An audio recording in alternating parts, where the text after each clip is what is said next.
പിതാവിൻ്റെയും പുത്രൻ്റെയും പരിശുദ്ധാത്മാവിൻ്റെയും നാമത്തിൽ ആമേൻ. കർത്താവേ, ഈ പ്രഭാതത്തിൽ അങ്ങയുടെ നാമം വിളിച്ച് അപേക്ഷിക്കുന്നു. അങ്ങയുടെ നാമം വിളിച്ച് അപേക്ഷിക്കുന്ന ഒരു മകൻ പോലും ഒരു മകൾ പോലും കർത്താവ് ലജ്ജിക്കാൻ ഇടയാക്കില്ല എന്ന് പ്രാർത്ഥിക്കുന്നു.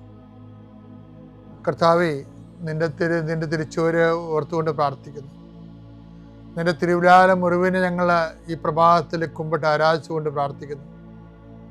കർത്താവേ, ഞങ്ങൾക്ക് വേണ്ടി ക്രൂശിക്കപ്പെട്ടവനെ, ഞങ്ങൾക്ക് വേണ്ടി തിരുവിലാൽ മുറിവേറ്റവനെ, കർത്താവേ, ഞങ്ങൾക്ക് വേണ്ടി മുൾക്കട ചൂടിയവനെ, കർത്താവേ, നിന്റെ നാമം വിളിച്ചപേക്ഷിക്കുന്ന ഈ ഭാരപ്പെട്ട മക്കള്, കർത്താവേ, ഇന്ന് ഏറ്റെടുക്കേണ്ട ഉത്തരവാദിത്തങ്ങൾ, അധ്വാനിക്കുന്നതിനും ഭാരം വഹിക്കുന്നതിൻ്റെയൊക്കെ വരിക ഞങ്ങളെ ആശ്വസിപ്പിക്കാൻ നടത്ത കർത്താവേ, നിൻ്റെ ആശ്വാസം അക്ഷരാർത്ഥത്തിൽ ഈ പ്രാർത്ഥന കൊണ്ട് ഞങ്ങളുടെ മക്കളെ അനുഭവിക്കാൻ ഇടയാക്കണം പ്രാർത്ഥിക്കുന്നു. ഏത് കാര്യത്തിന് വേണ്ടിയാണോ, ഏത് കാര്യത്തിന് വേണ്ടി അങ്ങനെ മക്കൾ ഇപ്പോഴും ഭാരപ്പെട്ടിരിക്കുന്നത്, ആ വിഷയത്തിന് കർത്താവ് ഇന്ന് രാത്രി 7 മണിക്കുള്ളിൽ ഒരു പരിഹാരം ഉണ്ടാകാൻ വേണ്ടി പ്രാർത്ഥിക്കുന്നു. ആ സാമ്പത്തിക വിഷയമാകാം, കോടതി കേസാകാം, വസ്തു വിൽപ്പനയോ വാങ്ങലോ ആകാം, അല്ലെങ്കിൽ പ്രതീക്ഷിച്ചുകൊണ്ടിരിക്കുന്ന കത്താകാം, അല്ലെങ്കിൽ ഒരു ഇമെയിലാകാം, അല്ലെങ്കിൽ ഒരു അനുവാദമാകാം. എന്താണ് ഈശോ തടഞ്ഞു നിർത്തിയിരിക്കുന്നത്? ആ തടസ്സമെല്ലാം 40 വർഷം ഞാൻ അർപ്പിച്ച കൃപാനയുടെ യോഗ്യതയാണ്. കൃപാസനത്താറെ ജീവനോടെ പ്രത്യക്ഷപ്പെട്ട പരിശുദ്ധയുടെ മാധ്യസ്ഥത്തിൽ ഈശോ നാമത്തിൽ മാറിപ്പോകട്ടെ എന്ന് കൽപ്പിക്കുന്നു. രോഗികൾ, പീഡിതര്, മനപ്രയാസമുള്ളവർ, കുടുംബം തകർന്നുകൊണ്ടിരിക്കുന്നവർ, മക്കളെ ഓർത്ത് വേദി കൊള്ളുന്നവർ, വീടില്ലാത്തവർ, വഴിയില്ലാത്തവർ, കർത്താവ്, അവർക്കെല്ലാം കർത്താവേ, നിന്റെ സാധ്യത നൽകിയൊരു പുതിയ വഴി അവരെ കൊണ്ട് തന്നെ കണ്ടുപിടിക്കുന്നതിന് വേണ്ടി കർത്താവ് നീ അവരെ സഹായിക്കണം പ്രാർത്ഥിക്കുന്നു. പീഡിതരെ, സാമ്പത്തിക ബാധ്യത വിഷമിക്കുന്നവരെ, കേസ് അകപ്പെട്ടിരിക്കുന്നവരെ, ഭീഷണിക്ക് വന്നിരിക്കുന്നവരെ,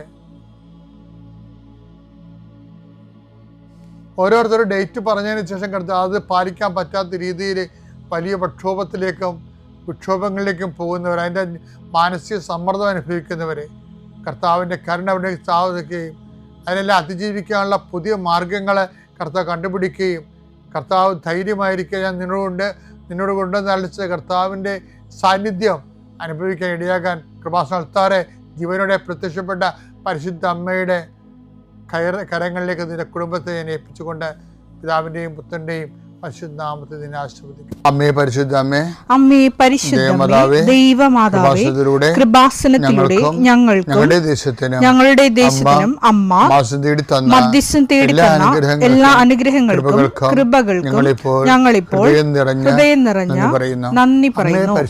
അമ്മേ പരിശുദ്ധമ്മേ, ദൈവമാതാവേ, 2004 ഡിസംബർ 7 ഉച്ചകഴിഞ്ഞ് 2:30 കൃപാസനത്തിൽ സംഭവിച്ച അമ്മയുടെ പ്രത്യക്ഷപ്പെടലിനെക്കുറിച്ച് തിരുസഭയ്ക്ക് സമർപ്പിച്ചിരിക്കുന്ന പഠനരേഖകളുടെ മേൽ സഭാത്മകമായ പഠനം ആരംഭിക്കുവാൻ ഞങ്ങൾ പ്രാർത്ഥിക്കുന്നു. അമ്മേ പരിശുദ്ധമേ, ഭൂസ്വർലോകങ്ങളുടെ രാജ്ഞിയായ അങ്ങേയ്ക്ക് ഭൗമസംരക്ഷണത്തിനായി പ്രപഞ്ചപ്രകൃതിയെ തന്നെ തിരുസഭ പ്രതിഷ്ഠിക്കുവാൻ ഈ പ്രത്യക്ഷീകരണം വഴി ഇടയാക്കണമേ. പരിശുദ്ധമേ, ജപമാല മാതാവേ, സകല കൃപാസനം പ്രാർത്ഥനയോടും ചേർത്ത് ഞങ്ങളിപ്പോൾ പ്രാർത്ഥിക്കുന്ന ഈ കുടുംബത്തിന്റെ പ്രത്യേക നിയോഗം പറ മക്കളെ.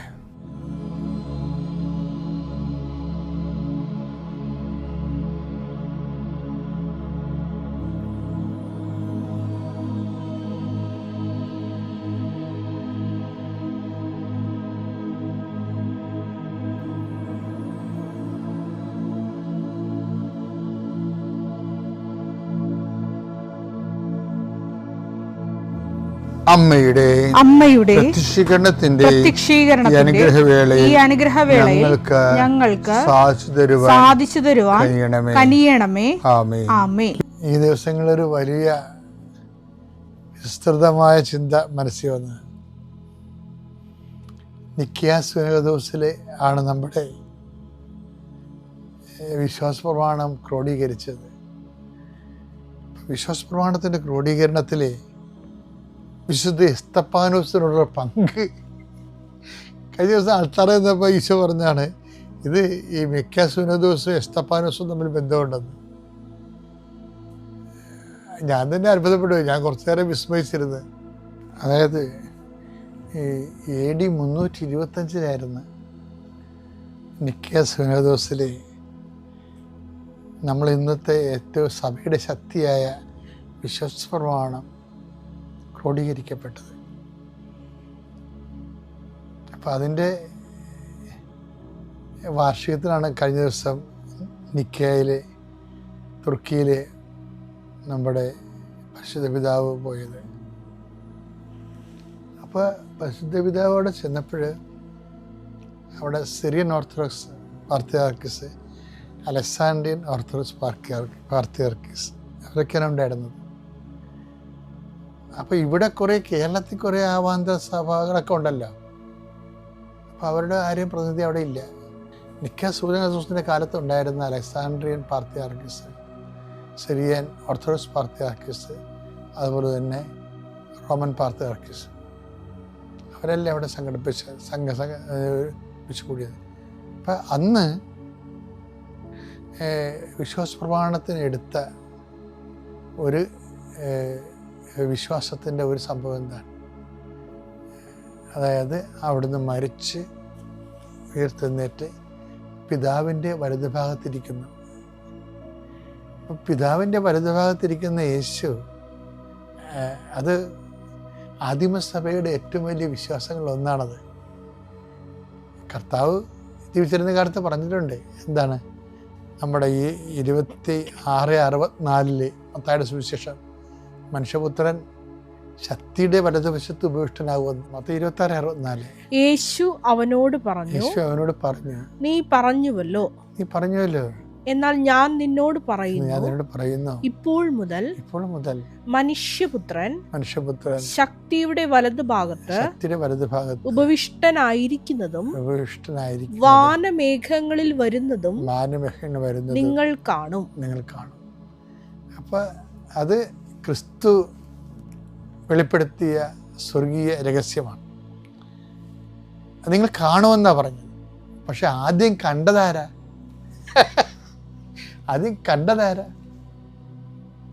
പിതാവിൻ്റെ വലതുഭാഗത്ത്, ശക്തിയുടെ വലതുഭാഗത്ത് ഈശോ ഇരിക്കണ കണ്ടതാരാ? സ്റ്റീഫനാ. അപ്പോസ്തല പ്രവർത്തനങ്ങൾ 7:55. എന്നാൽ അവൻ പരിശുദ്ധാത്മാവിനാൽ നിറഞ്ഞ് സ്വർഗത്തിലേക്ക് നോക്കി ദൈവത്തിന്റെ മഹത്വം ദർശിച്ചു. ദൈവത്തിന്റെ വലതുഭാഗത്ത് യേശു നിൽക്കുന്നതും കണ്ടു. അപ്പൊ നിങ്ങൾ കാണുമെന്ന ഈശോ പറഞ്ഞത്. പക്ഷെ ആദ്യം കണ്ടതാരാ?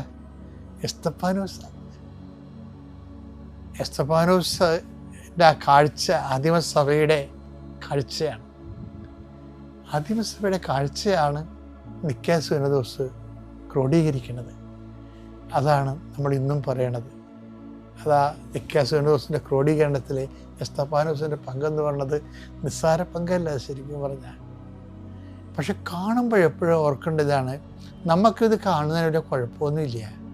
കർത്താവിൻ്റെ വചനത്തിന് വേണ്ടി സഹിക്കുന്നുവെന്ന് കർത്താവിന് മനസ്സിലായാൽ ആ സഹിക്കുന്ന സത്യസന്ധനായ വിശ്വാസി കാണേണ്ട സ്വർഗക്കാഴ്ച ദൈവം അവനെ കാണിക്കും.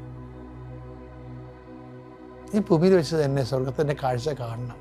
അതാണ് വിശ്വാസം ഉയർത്തുന്ന വെല്ലുവിളി. ദൈവം നമ്മളെല്ലാവരും അനുഗ്രഹിക്കട്ടെ. പിതാവിൻ്റെയും പുത്രൻ്റെയും പരിശുദ്ധാത്മാവിന്റെ വിശ്വാസ പ്രമാണം.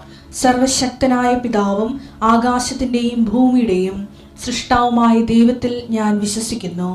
അവിടുത്തെ ഏകപുത്രനും ഞങ്ങളുടെ കർത്താവുമായ ഈശോ മിശിഹായിലും ഞാൻ വിശ്വസിക്കുന്നു. ഈ പുത്രൻ പരിശുദ്ധാത്മാവിനാൽ ഗർഭസ്ഥനായി കന്യകാമറിയത്തിൽ നിന്ന് പിറന്ന് പൊന്തിയോസ് പീലാത്തോസിന്റെ കാലത്ത് പീഡകൾ സഹിച്ച് കുരിശിൽ തറയ്ക്കപ്പെട്ട് മരിച്ച് അടക്കപ്പെട്ട് പാതാളങ്ങളിൽ ഇറങ്ങി മരിച്ചവരുടെ ഇടയിൽ നിന്ന് മൂന്നാം നാൾ ഉയർത്ത് സ്വർഗത്തിലേക്ക് എഴുന്നള്ളി സർവശക്തിയുള്ള പിതാവായ ദൈവത്തിന്റെ വലതുഭാഗത്തിരിക്കുന്നു. അവിടെ നിന്ന് ജീവിക്കുന്നവരെയും മരിച്ചവരെയും വിധിക്കുവാൻ വരുമെന്നും ഞാൻ വിശ്വസിക്കുന്നു.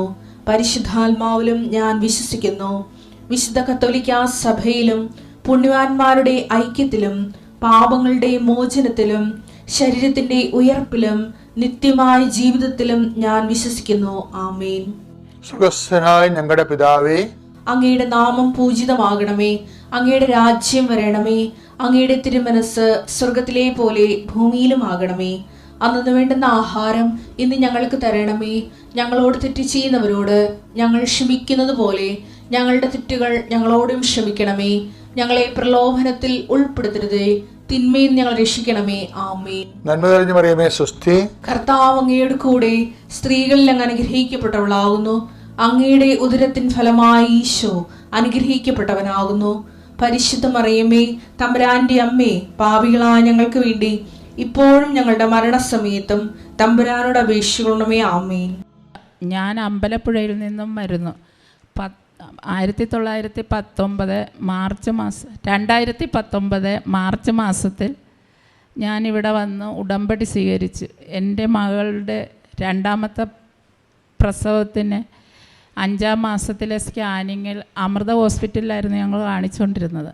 സ്കാനിങ്ങിൽ കുഞ്ഞിൻ്റെ തലയ്ക്കൊരു വെള്ളക്കെട്ട് കണ്ട്. അപ്പം ഡോക്ടർ പറഞ്ഞു ചിലവർക്കിത് ഉണ്ടാകും, അത് പ്രസവം കഴിഞ്ഞിട്ട് നമുക്കത് സിസേറിയൻ ചെയ്ത് കളയാമെന്ന് പറഞ്ഞു. അങ്ങനെ ഞാൻ കൃപാസനത്തിലെ അമ്മയുടെ ഒരു പത്രം കിട്ടി. അതിലൂടെ ഇതറിഞ്ഞു ഞാൻ ഇവിടെ വന്ന് ഉടമ്പടി സ്വീകരിച്ച് പ്രാർത്ഥിച്ചു. എൻ്റെ കുഞ്ഞിൻ്റെ അടുത്ത സ്കാനിങ്ങിൽ ഇത് കാണരുതെന്നും പറഞ്ഞു. അങ്ങനെ ഞാൻ അമ്പലപ്പുഴയിൽ നിന്ന് എൻ്റെ മകളുമായി അമൃത ഹോസ്പിറ്റലിൽ സ്കാനിങ്ങിന് പോയി. 7ാം മാസത്തിലെ സ്കാനിങ്ങിൽ ഡോക്ടർ അത് കാണിച്ചു തന്നു. നേർച്ച വസ്തുക്കൾ ഇവിടെ ഉടമ്പടി സ്വീകരിച്ച് നേർച്ച വസ്തുക്കൾ തൈലം കൊടുക്കുകയും അമ്മയുടെ കാശുരൂപം വയറിൽ വെച്ച് ഒഴിയുകയും ചെയ്യുമായിരുന്നു. പത്രം കുഞ്ഞിൻ്റെ ബെഡിൻ്റെ താഴെ വയ്ക്കുമായിരുന്നു ഉറങ്ങാൻ കിടക്കുമ്പോൾ. അങ്ങനെ 7ാം മാസത്തിലെ സ്കാനിങ്ങിൽ അത് അപ്രത്യക്ഷമായി. അങ്ങനെ ഞാൻ പറഞ്ഞു, അമ്മേ ഞങ്ങളിവിടെ വന്ന് ആ കുഞ്ഞിനെയും കൊണ്ട് വന്ന് സാക്ഷ്യം പറയാമെന്ന്. അങ്ങനെ ജൂൺ 14 ആകുമ്പോൾ കുഞ്ഞിന് 3 വയസ്സാകുകയാണ്. ഞാൻ സാറാമ്മ വർഗീസ് തിരുവല്ലയിൽ നിന്നും വരുന്നു. 2019 മെയ്യിലാണ് ഞാൻ ഉടമ്പടി എടുത്തത്. ഞാൻ പ്രാർത്ഥിച്ചുകൊണ്ടിരുന്നു. 2021 മെയ്യിൽ 3ാമത്തെ പുതുക്കൽ കഴിഞ്ഞിട്ട് ഞാൻ പ്രാർത്ഥിച്ചു, മാതാവേ ഈ മെയ് മാസത്തിൽ മോളുടെ ഉദരത്തിൽ ഒരു കുഞ്ഞ് ജനിച്ച് എനിക്ക് ജൂണിൽ അറിയണം അവൾ പ്രഗ്നൻ്റ് ആണെന്ന്. അങ്ങനെ പ്രാർത്ഥിച്ചു. ജൂൺ 8-ാം തീയതി ധ്യാനം കൂടിക്കൊണ്ടിരിക്കുമ്പോൾ മോള് ഖത്തറിലാണ്. അവൾ വിളിച്ചു പറഞ്ഞു, മമ്മി ഞാൻ പ്രഗ്നൻ്റ് ആണെന്ന്. 1 വർഷമായിട്ട് അവർ മരുന്ന് കഴിച്ചുകൊണ്ടിരിക്കുകയായിരുന്നു. 5.5 വർഷമായിട്ട് കുട്ടികളില്ലായിരുന്നു. അതാണ് മാതാവ് തന്ന അത്ഭുതം. ആ കുഞ്ഞാണ് ഒരു ഖത്തറിൽ നിന്ന് വന്നതാണ്. അത് സാക്ഷ്യം പറയാനാണ് ഞാൻ ഇവിടെ നിന്നത്. പിന്നെ എനിക്ക് ഒത്തിരി ടെൻഷനും പ്രയാസങ്ങളും മാനസികമായ ബുദ്ധിമുട്ടുകളും ഒക്കെ ഒത്തിരി ഉണ്ടായിരുന്നു. അതൊക്കെ മാതാവ് ഒരു പരിധി വരെ കുറച്ചെനിക്ക് തന്നു. അതുകൊണ്ടാണ് എനിക്കിവിടെ നിന്ന് ഇങ്ങനെ സാക്ഷ്യം പറയാനൊക്കെ നിൽക്കാനും ഒക്കെ ധൈര്യം കിട്ടിയത്. പിന്നെ മരുന്ന് 1 വർഷം കഴിച്ചിട്ട് അത് നിർത്തിയായിരുന്നു?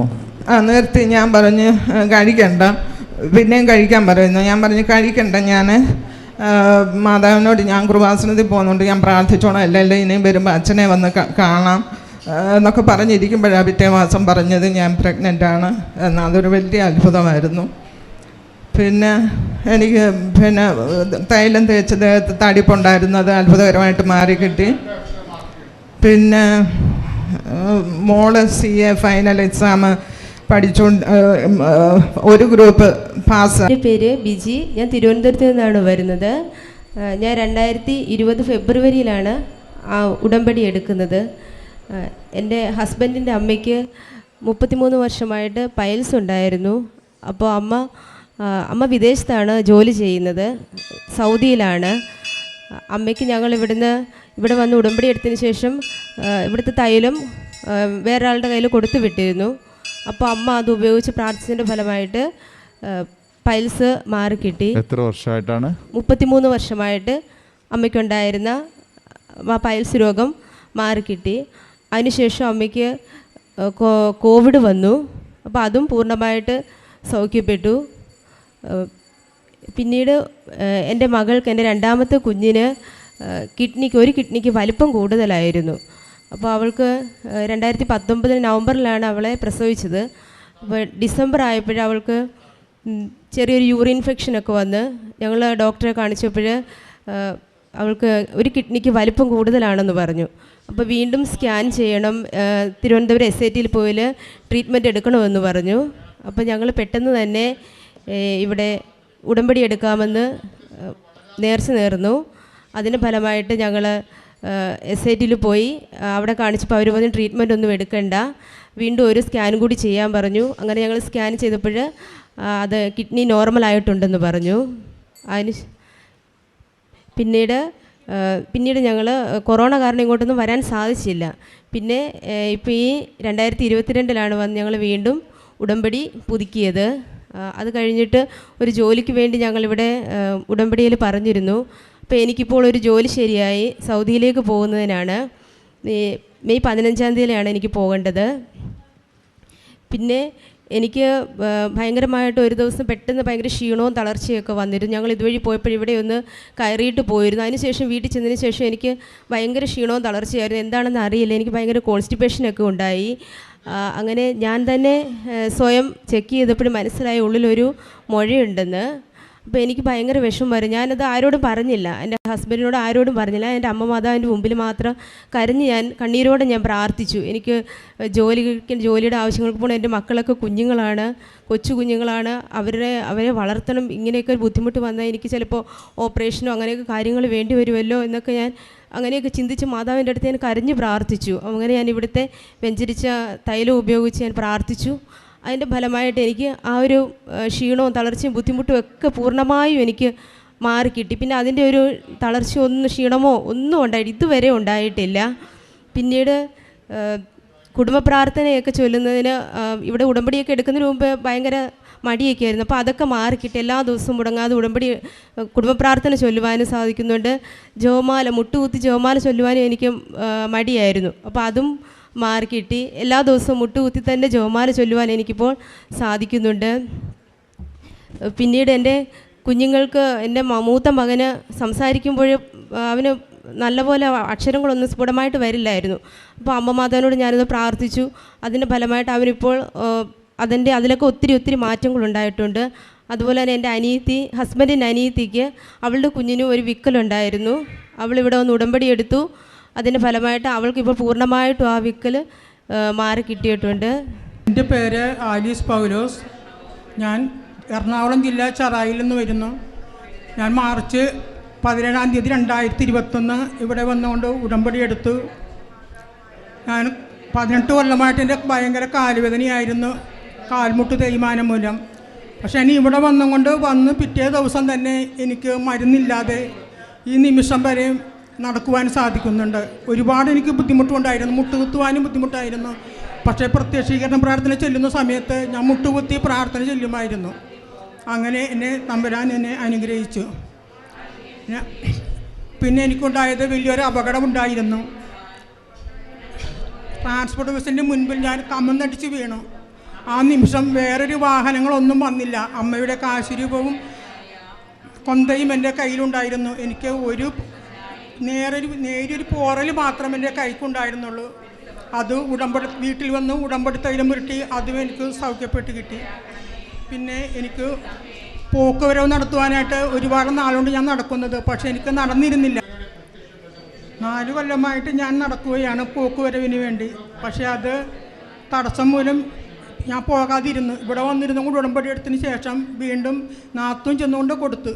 എനിക്ക് നടക്കാനായിട്ട് ഭയങ്കര ബുദ്ധിമുട്ടായതുകൊണ്ട്. പക്ഷെ അവിടെ ചെന്നുകൊണ്ട് ഫോൺ വിളി മാത്രമേ നടന്നിട്ടുള്ളൂ, ഞാൻ ചെന്നിട്ടില്ല. പക്ഷേ താലൂക്കിലും വില്ലേജിലും ഫോൺ ചെയ്ത് പറഞ്ഞ് എനിക്ക് ആ പോക്കുവരവ് എത്രയും വേഗം എനിക്കവർ നടത്തി തന്നു. ഇത്രയും വലിയ ഉപകാരം ചെയ്ത മാതാവിനും തിരുക്കുമാരനും ഞാൻ കോടാനുകൂടി നന്ദി പറയുന്നു. ഇവിടെ തിരുസന്നിധിയിൽ വന്നു നിൽക്കാൻ യോഗ്യത എനിക്കില്ല, എങ്കിലും തമ്പുരാനെ എന്നോട് കരുണ കാണിക്കണമെന്ന് ഞാൻ. പേര് വിജി സാബ്.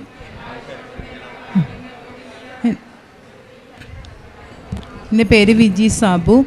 ഇരുമ്പനം നിർമ്മലാംബിക ചർച്ച്, തൃപ്പൂണിത്തറ. മെയ് 2019 ഞാൻ ഉടമ്പടി എടുത്തത്.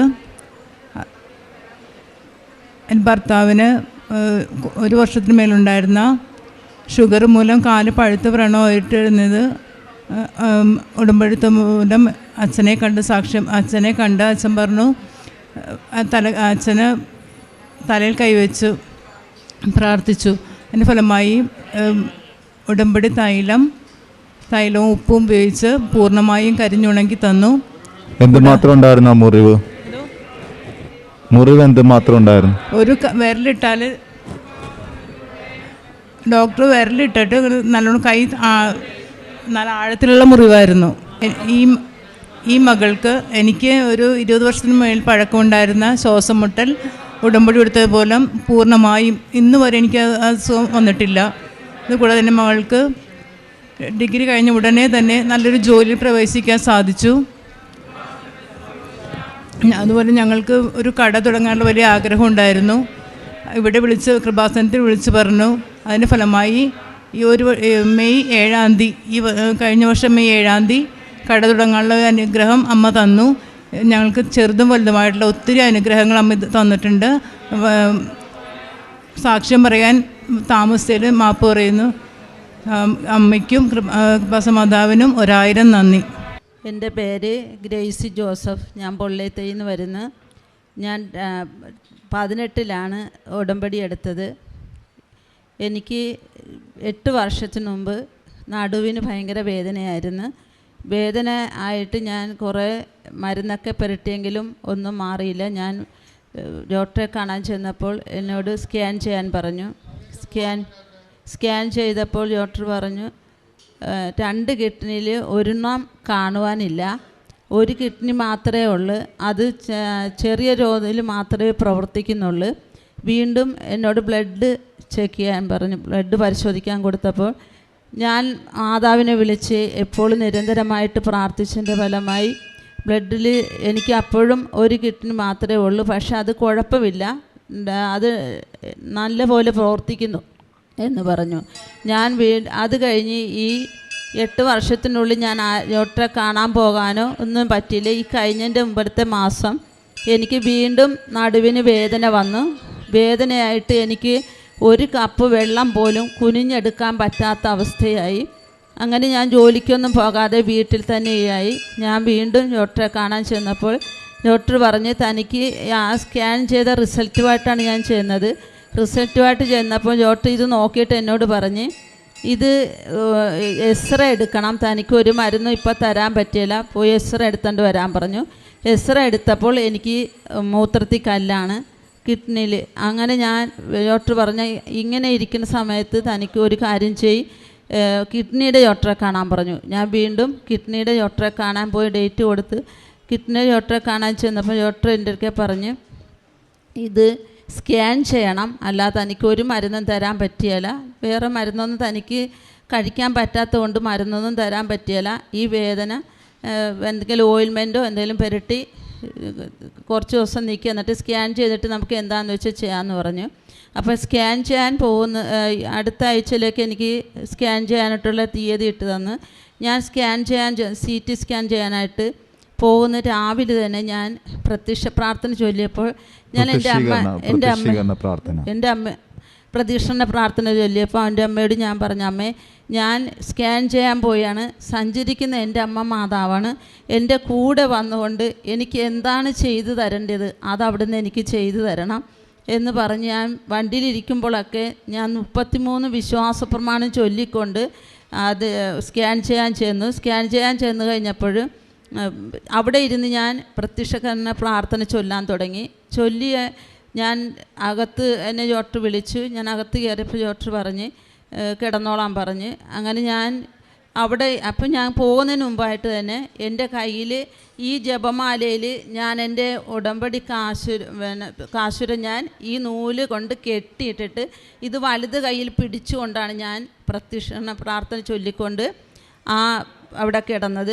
അപ്പോഴെല്ലാം ഞാനിങ്ങനെ ഇത് നിരന്തരമായിട്ട് ചൊല്ലിക്കൊണ്ടേയിരുന്നിട്ട് ഞാൻ പറഞ്ഞു, മാതാവേ എൻ്റെ കൂടെ അമ്മ ഉണ്ടാകണമേ, സഞ്ചരിക്കുന്ന എൻ്റെ അമ്മ മാതാവേ, ഞാൻ എന്നെ പൂർണ്ണമായി അമ്മയുടെ കരങ്ങളിൽ ഞാൻ സമർപ്പിക്കുകയാണ്. എൻ്റെ അമ്മയുടെ ഇഷ്ടം എന്താണോ അത് മാത്രം എന്നിൽ കൂടി നിറവേറ്റി തരണമേ.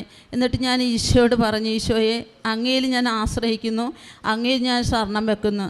അപ്പോൾ ഫിലിപ്പിൽ 4 ഞാൻ എന്നും ആ വചനം വായിക്കുമ്പോൾ അത് നിരന്തരം വായിക്കും. നിങ്ങൾ എപ്പോഴും സന്തോഷമായിട്ടിരിക്കുവിൻ, വീണ്ടും ഞാൻ നിങ്ങളോട് പറയുന്നു, നിങ്ങൾ സന്തോഷമായിട്ടിരിക്കും, കർത്താവ് നിങ്ങളുടെ അടുത്തെത്തിയിരിക്കുന്നു. ഈ വചനം ഞാൻ നിരന്തരം എപ്പോഴും വായിക്കുമായിരുന്നു. അങ്ങനെ ഞാൻ സ്കാൻ ചെയ്ത് പിറ്റേ ദിവസം റിസൾട്ടിന് ചെന്നപ്പോൾ റിസൾട്ടിൽ എനിക്ക് 8 വർഷത്തിനു മുമ്പ് കാണാതിരുന്ന കിഡ്നി 2 പക്ഷേ 1 ചുരുങ്ങിയിരിക്കുകയാണ്. എന്നാലും 2 എനിക്ക് നല്ലതുപോലെ പ്രവർത്തിക്കുന്നുണ്ട്. 1 ചുരുക്കലുണ്ട്. അങ്ങനെ അമ്മ മാതാവ് എനിക്ക് ചെയ്തു തന്ന ഈ വലിയ കൃപയോർത്ത് എൻ്റെ അമ്മയ്ക്കും ഈശോയ്ക്കും കോടാനുകോടി നന്ദി പറയുന്നു.